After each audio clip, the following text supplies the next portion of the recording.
Masarap na merienda ba ang hanap nyo? Maliit na puhunan, madaling gawin na pangnegosyo.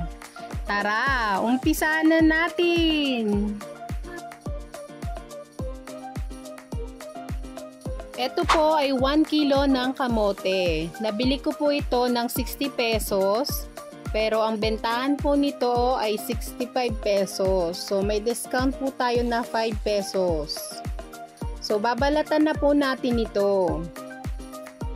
Tips lang po, wag po tayong mahihiyang manghingi ng discount. Ang mahalaga po is makatipid tayo. Tulad niyan, sobrang mahal po ng bilihin. Kung gusto niyo po ng ganitong mga video, please like and subscribe to our YouTube channel. Thank you and God bless! Nasa dulo po ng video ang ating costing.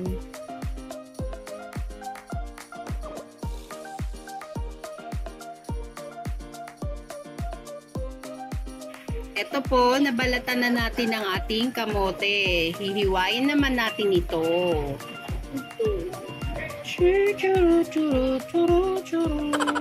Ano yun? Ayan po, hinihiwa naman natin ito ng pa-strips or yung katulad po ng fries.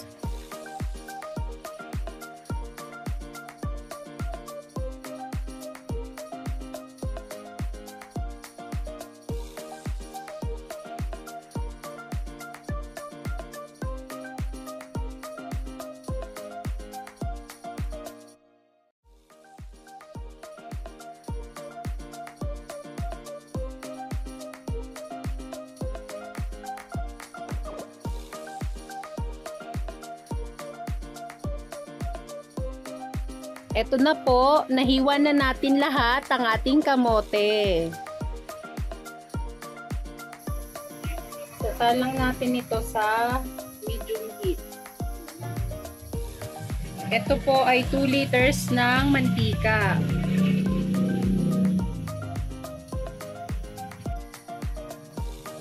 Ayan, nagbabubbles na. So, mainit na to. Ilalagay na po natin ang ating mga kamote na hiniwa.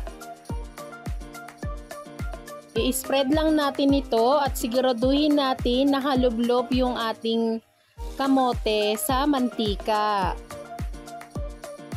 Hahaluin lang natin ito one at a time. Hindi nyo po kailangan haluin ng haluin para hindi siya lumambot. Yan.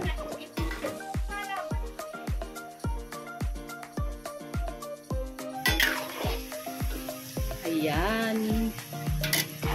Ano na siya yung crunchy? Crunchy ba ta? Tama ba? Pwede na natin itong iangat. Ayan po, sinasandok na natin yung ating kamote. Tapos na-realize ko na meron pala akong mas madaling way para masandok ko to, no? So yan, kinuha ko yung aking strainer na sandok.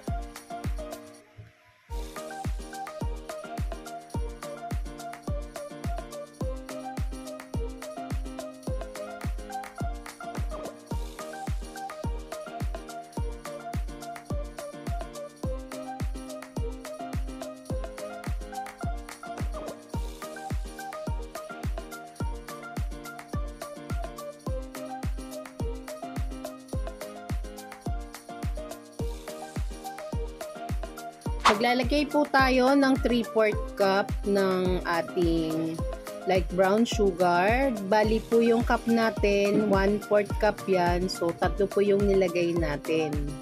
Tapos, aantayin po natin tong umangat yung ating asukal. So, yan po, umangat na yung ating asukal. Ilalagay na natin yung ating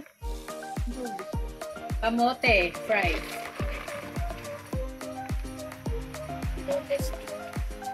This time po, tuloy-tuloy na yung ating paghalo.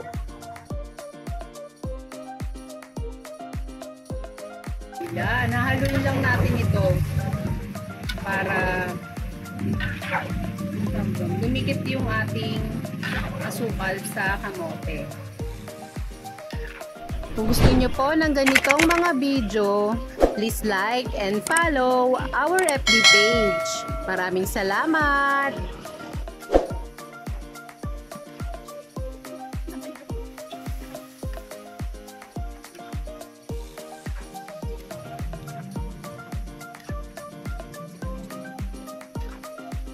Mag-a-add pa po tayo ng 1/4 cup ng light brown sugar para po magkaroon ng buo-buo na asukal ang ating kamote fritters.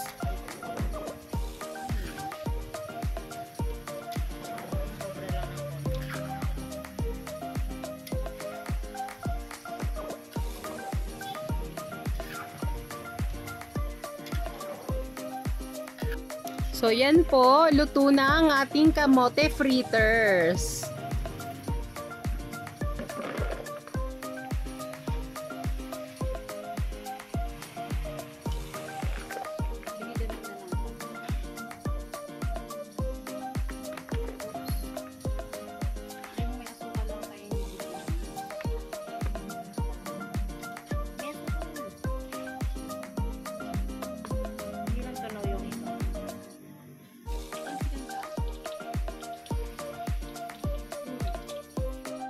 Gumamit po tayo ng dahon ng saging.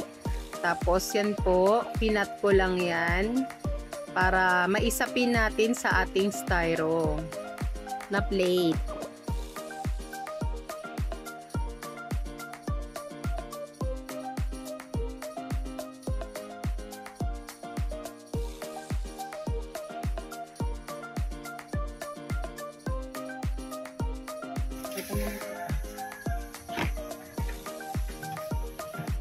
At para pantay po ang servings ng ating kamote fritters, gumamit po tayo ng timbangan.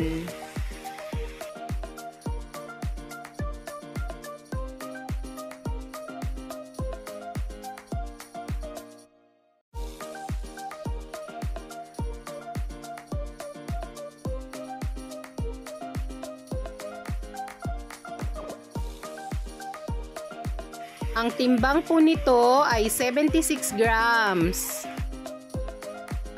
Gagawin lang natin ito hanggang sa maubos na ang ating kamote fritters.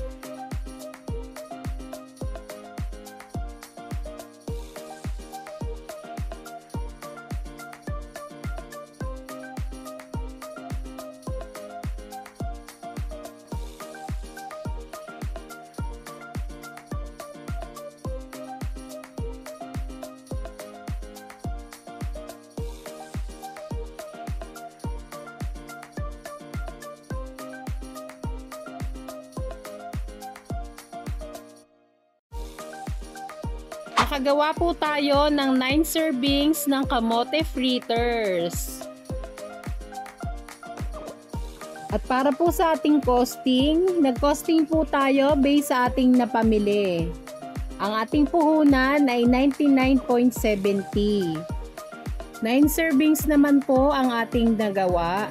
Ang bentahan ko po nito ay 20 pesos at ang total sales natin nung naubos na siya 180 pesos. At ang ating kita ay 80.30. Ito po kapag marami naman po tayong nagawa, syempre mas malaki po yung ating kikitain. At kung gusto nyo pong matuto kung paano magluto ng kamote Q, nasa next video po. Maraming salamat!